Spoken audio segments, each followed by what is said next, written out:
بےحد عجز اور انکساری. اسی وجہ سے ان کے ساتھ مجھے خاص ایک اللہ تعالیٰ کی طرف سے ایک تعلق عطا ہوا تھا. اور جب خلافت کے بعد خدا تعالیٰ نے مجھے پہلا کشف دکھایا ہے تو تعجب کی بات نہیں کہ پہلے کشف میں چودھری ظفر اللہ خان صاحب بھی دکھائے گئے، اور وہ بھی ایک عجیب کشف تھا. میں حیران رہ گیا کیونکہ اس طرف اس قسم کی باتوں کی طرف ذہن انسان کا جا ہی نہیں سکتا. عموماً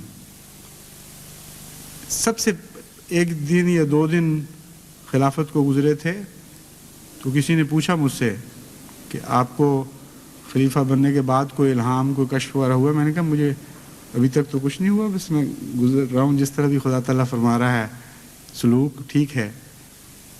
تو اس کے چند دن کے بعد ہی میں نے صبح کی نماز کے بعد کشفاً بڑے واضح طور پر ایک نظارہ دیکھا کہ چودھری ظفر اللہ خان صاحب لیٹے ہوئے ہیں اور اللہ تعالیٰ سے باتیں کر رہے ہیں، اور میں وہ باتیں سن رہا ہوں، اور فاصلہ بھی ہے. مجھے یہ علم ہے کہ لیٹے لنڈن میں ہوئے ہیں، لیکن جس طرح فلموں میں دکھا دیا جاتا ہے قریب قرب کہ ٹیلی فون کہیں دور اور ہو رہے ہیں اور سن رہا ہے گویا کہ اس قسم کے نظر کیمرے کے ٹرک سے ہو جاتے ہیں.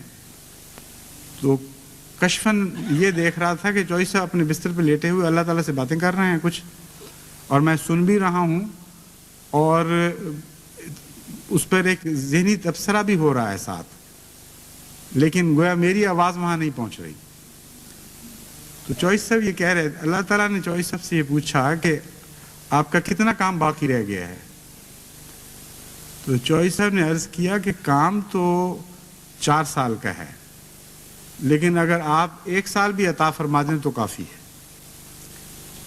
یہ سن کر مجھے بہت سخت دھکا سا لگا، اور میں یہ کہنا چاہتا تھا چودھری صاحب کو کہ آپ 4 سال مانگیں خدا تعالیٰ سے، یہ کیا کہہ رہے ہیں کہ 1 سال بھی عطا ہو جائے تو کافی ہے؟ مانگ رہے ہیں خدا سے اور کام 4 سال کا بیان کر رہے ہیں، اور پھر کہتے ہیں کہ 1 سال ہی کافی ہے. تو مجھے اس میں بے چینی پیدا ہوئی. لیکن جیسا کہ میں نے بیان کیا، اس نظارے میں میں اپنی بات پہنچا نہیں سکتا تھا، صرف سن رہا تھا کہ یہ گفتگو ہو رہی ہے.